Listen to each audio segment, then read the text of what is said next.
Bom dia, boa tarde, boa noite, boa madrugada. Vamos que é o nosso terceiro dia, ainda é o mesmo terceiro dia, né, da mini curso preparatório para o exame da ordem, mas a parte 2 eu separei por conta de que era, enfim, direito público, né? Agora, falar um pouquinho aqui também do direito penal, fazer essa separaçãozinha entre o constitucional, administrativo e financeiro e o direito penal.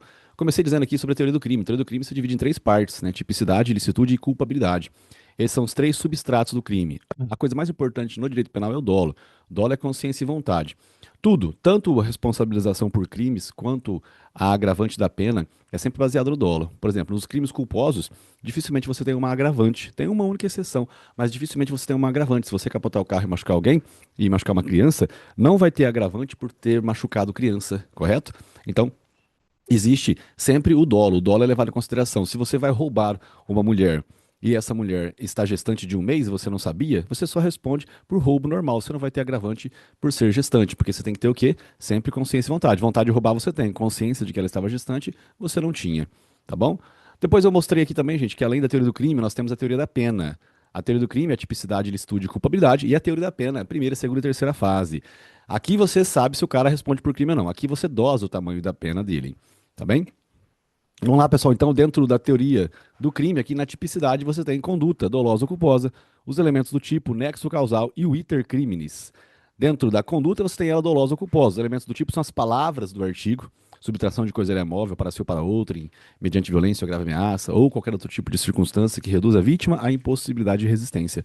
Todas essas palavras que eu disse são palavras do crime de roubo, correto? E se você tirar alguns pedaços, acaba sobrando somente o furto ali. E aí, se você tirar uns pedaços para lá, um pedaço para cá, sobra a ameaça no meio, sobra lesão corporal no meio, né? São aqueles crimes que têm várias elementares do tipo. Qualquer uma delas que estiver faltando, você já descaracteriza o crime, você desclassifica o tipo do crime. Tá bom? E ilicitude, pessoal, legítima defesa, né? Estado de necessidade, elas excluem a ilicitude. Todo fato típico é ilícito. Aí, se você, de certa forma, tiver amparado por um excludente de licitude, aí você não vai ter essa responsabilização criminal. Deixa eu tirar aqui a minha face da frente, né? Bom, vamos lá. Também temos aqui então uma visão, né, da teoria do crime. E aí o terceiro substrato do crime lá embaixo, a culpabilidade. Aí você tem aqui a idade, né, de 18 anos. Acima de 18 anos você será responsabilizado criminalmente pelos seus atos que você vier a praticar. A potencial consciência da licitude é, olha só, a consciência de que é errado. Você tem que ter a mera chance de saber que é errado, já está ali caracterizando uma condição de você ser punido criminalmente, sim. Claro que se você não souber que é proibido, aí você não pode ser responsabilizado, né? Esse é o erro de proibição. Também, quando você vai agir, o Estado ele olha para o seu caso e se ele tinha condições de exigir que você tivesse uma conduta diferente, você também será responsabilizado. Imagina que alguém chega em você e fala o seguinte: ó, se você não for roubar um banco, eu vou falar para sua esposa que você a está traindo. Quando isso acontece e você for até o banco fazer esse roubo, o juiz, quando for julgar você no caso, ele vai olhar assim e falar: ó, nesse caso aí, eu exigiria de você uma conduta diferente, dava para você fazer algo diferente do que você fez. Tá? Diferentemente do que aconteceria se alguém colocasse uma arma na cabeça do seu filho. Se alguém colocasse uma arma na cabeça do seu filho, aí não teria como, né? Aí realmente o Estado não iria exigir de você uma conduta diferente. Seria uma situação de inexigibilidade de conduta diversa. Aqui é exigível conduta diversa para que você seja punido. Inexigibilidade é porque não se exigiria uma conduta diferente. Tá bem? Bom, gente, dentro do fato típico aqui nós temos a conduta voluntária. Sempre dolosa ou culposa, a conduta é voluntária, mesmo nos crimes culposos? Sim, você passa no sinal verde porque você quer passar no sinal verde. A sua conduta é voluntária. Agora, se alguém passa no sinal vermelho e você atropela, o resultado que acaba sendo involuntário, correto? Então, a conduta involuntária, ela é diferente da conduta involuntária. A conduta involuntária, lembrando, a conduta voluntária, depois da conduta voluntária tem resultado que pode ser voluntário e involuntário. Resultado voluntário nos crimes dolosos, além de você agir, você cria o resultado prejudicial ao patrimônio da outra pessoa, ou eventualmente a integridade física dela, e a conduta voluntária também no crime culposo. Só que o resultado que é involuntário aqui, você passa no sinal verde e atropela alguém. Conduta voluntária, passou no sinal verde porque você quis atropelar alguém involuntariamente, resultado de crime culposo. Agora, a conduta, quando ela é involuntária, é aquela situação relacionada com convulsão, sonambulismo, ato reflexo, ou a tal da coação física irresistível. A coação física irresistível, alguém pega você, né, você é o gerente de um banco, duas ou três pessoas pegam você, amarram você e colocam sua mão ali no cofre do banco, na digital, para abrir o cofre, né? Essa coação é uma coação física, você não tem como resistir. Diferente da coação moral, gente. A coação moral irresistível é a situação que exclui a culpabilidade. É diferente aqui, então, ó, a excludente da tipicidade, que é a coação física irresistível, e a excludente da culpabilidade, que é a coação moral irresistível. Tá bem? Bom, a gente continuando aqui. É, nós temos os crimes, então, dolosos, né? Olha só, os crimes dolosos. Os crimes dolosos, tipicidade, conduta dolosa ou culposa. O crime doloso ele tem dolo direto e dolo indireto. O dolo direto é aquele que você quer o resultado. Você realmente tem intenção de que aquilo venha a ocorrer. Aí eu quero, sim, pular dentro da casa de alguém para cometer um crime. É dolo direto, eu quero. Eu quero sim atirar na cara do Asdrubal. Eu quero.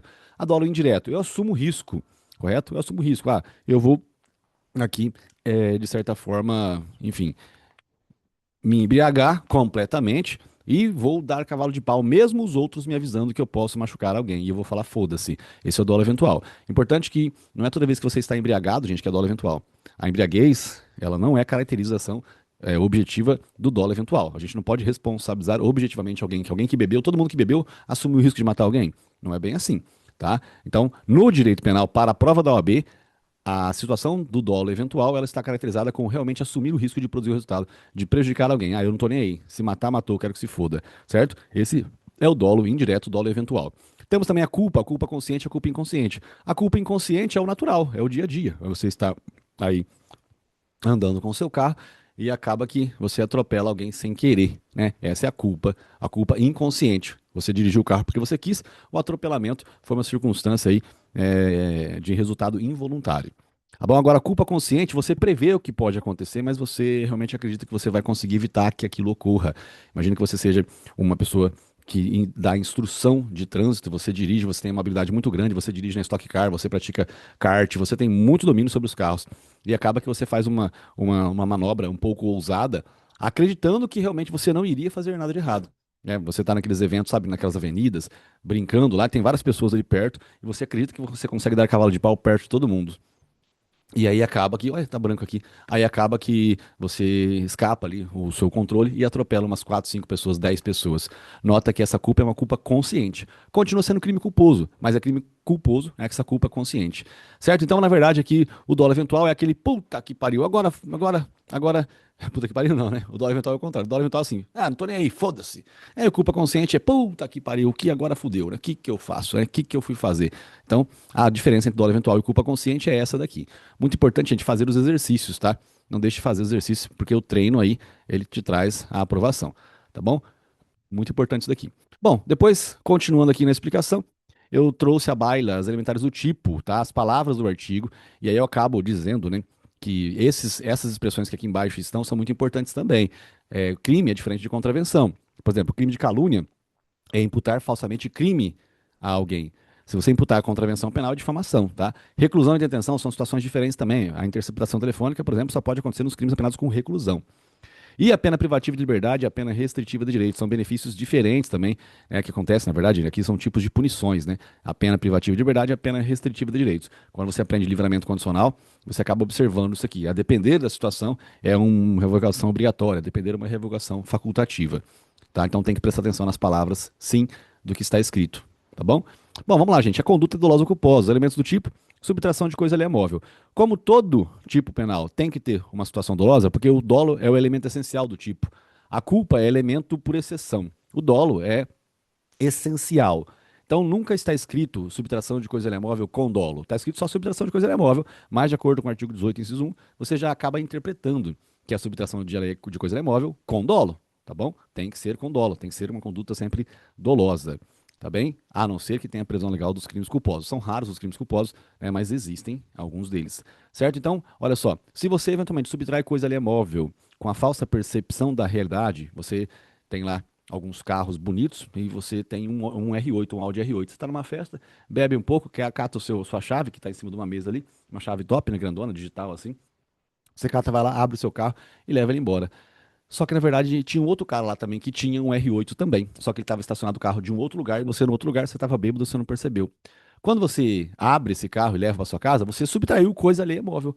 Mas não foi com dolo. Você tinha vontade de levar o carro embora, mas a tua consciência dizia o quê? Que aquele era o seu carro. Então você não agiu com dolo, você agiu sem dolo. Correto? Então, se você não tem dolo, consequentemente você não tem conduta criminosa. Aí a situação é atípica. A ausência de dolo, olha só, se você está com a falsa percepção da realidade, é porque você não tem consciência, lembra? Dolo é consciência e vontade. Se você não tem consciência, você não tem dolo. Se você não tem dolo, você não tem conduta. Certo? Essa é a logística aí.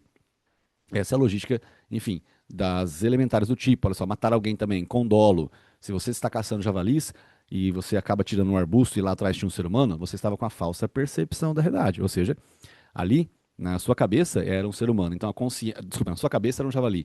Então, a sua consciência estava deturpada. Consequentemente, com a falsa percepção da realidade, sem consciência, não tem dolo. Se não tem dolo, não tem conduta. Tá? Se não tem conduta, não tem crime. Certo? E essa falsa percepção da realidade, gente, é o erro do tipo, né? Você está em erro sobre as elementares do tipo. Se você não tem dolo, você pode ser punido por culpa se houver, eventualmente, uma previsão legal. Tá bem? A título de curiosidade, ó. Se você passa no sinal verde, você agiu com uma conduta voluntária? Sim, a resposta é afirmativa. Você agiu com uma conduta voluntária, correto? Agora me fala, existe previsão legal de lesão corporal culposa se você atropelar alguém? Existe. Então tem previsão legal? Beleza, maravilha. Agora me fala, você será responsabilizado por crime culposo se passar no sinal verde? Vamos ver. Qual que é a previsibilidade objetiva? O que, que o homem médio acredita quando ele passa no sinal verde? Ele acredita que ele pode passar no sinal verde ou ele tem que sempre ficar preocupado se ele vai atropelar alguém? Ah, Rafa, eu acho que ele pode passar no sinal verde, né? Exatamente. Então, o homem médio, ele acredita que passar no sinal verde é algo que a sociedade convencionou que está tudo certo.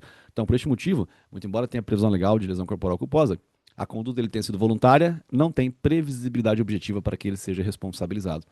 Agora, na caça do javali, por exemplo, se você está caçando javali sozinho lá no norte do Amazonas, né? Se bem que lá não deve ter, mas no norte de Minas ou no norte do Mato Grosso, caçando javali sozinho, se você atirar num arbusto pensando que fosse um javali, mas for um ser humano, você vai ter previsão legal de homicídio culposo, vai ter a conduta voluntária porque você atirou porque você quis, correto?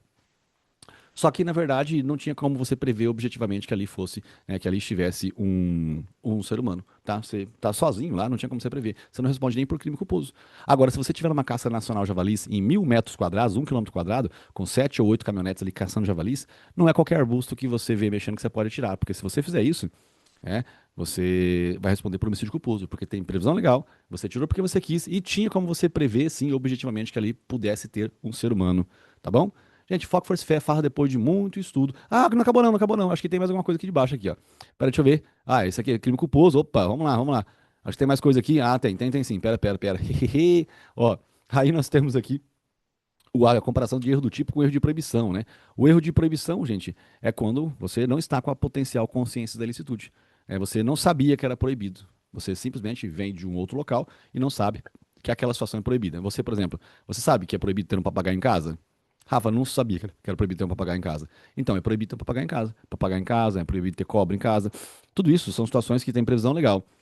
Às vezes você sabe que tem, às vezes não, você sabe que na sua casa tem uma cobra, um aquário, você sabe que tem ali, enfim, um papagaio, não num aquário, nem numa gaiola, ou solto na sua casa, com as asinhas cortadas, ou as penas delas cortadas apenas, né? E você sabe que você tem. Então você não está com a falsa percepção da realidade, você está vendo o que está acontecendo. Só que você não sabia que era proibido. No erro do tipo, que exclui a tipicidade lá em cima, você não sabe o que está acontecendo, a sua consciência está deturpada. Você está com a falsa percepção da realidade. Você acha que está levando para um presídio uma chuteira com os pinos ali normais, mas não, são pinos de cocaína. Então você está transportando droga, mas a sua consciência não sabia disso.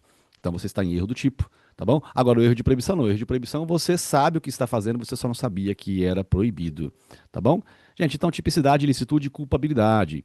Tá? Olha só, a coação física irresistível fica lá em cima, a coação moral irresistível fica aqui embaixo, erro do tipo fica aqui, erro de proibição fica aqui, as excludentes de licitude ficam aqui no meio, e nós também temos o nexo causal, né? Causa relativamente dependente, causa absolutamente independente.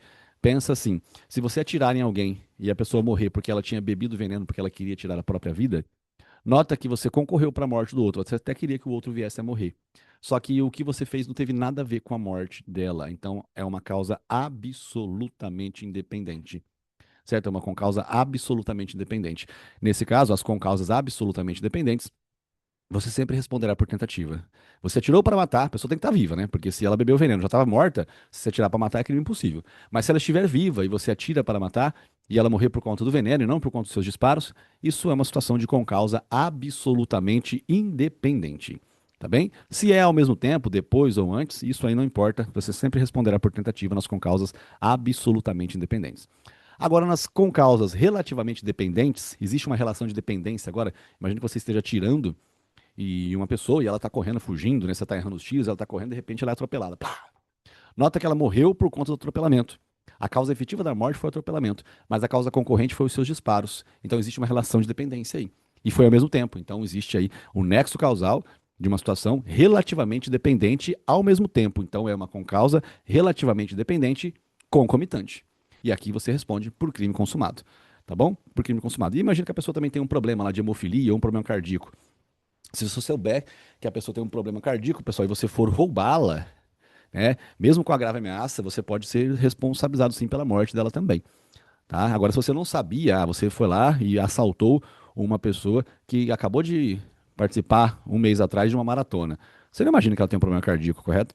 Então, se você roubar e ela morrer infartada, você não será responsabilizado pela morte dela, a não ser que você se valha, né, de violência, né? Se você meter bala nela e ela morrer no meio do roubo, aí você vai responder, né, pela morte dela também. Mas do contrário, se for um roubo simples, não, você não responde pela morte dela porque você não tinha como saber que ela tinha problema cardíaco. Aí nós temos as concausas supervenientes também, né? Olha só. Então, a concausa relativamente dependente pré-existente, concomitante e a superveniente. A superveniente, tá? Essa daqui é o seguinte, são coisas que acontecem depois. Você atirou em alguém para matar e a pessoa, ela vai morrer depois. Ela vai morrer depois por conta de ou erro médico, ou ela vai ou é erro médico, ou um capotamento, ou o capotamento da ambulância, tá? Aí você tem que pensar, pô, é normal ou é anormal a situação que veio depois? A causa efetiva da morte é normal ou é anormal? Né? Aí a gente vai saber, é normal ou é anormal? Nas concausas relativamente dependentes, né, supervenientes, se a situação for normal, se for como é que é? A expressão me fugiu agora. O desenrolar, né, natural da situação anterior, aí você responde por homicídio consumado. Você se tirou para matar, a pessoa morreu na mesa de cirurgia, naturalmente ela morreu, então é homicídio doloso consumado, né? Agora, se você atira para matar e a pessoa morre por conta de que a ambulância capotou indo para o hospital, isso é uma situação que não tem nada a ver, né? Então, muito embora, na verdade, tenha relação de dependência, porque ela está na ambulância porque você a colocou lá, mas não tem como saber se ela iria morrer com os disparos. O que a matou, efetivamente, foi o capotamento da ambulância. Nota que é uma situação que, por si só, ocasionou a morte, né, da vítima. Então, você será responsabilizado apenas por tentativa de homicídio. Agora, imagine que você colocou o veneno na bebida de alguém para matá-la. E ela vai para o hospital e lá ela toma uma injeção. E essa injeção acaba trazendo uma alergia que foi agravada pelo veneno que você colocou.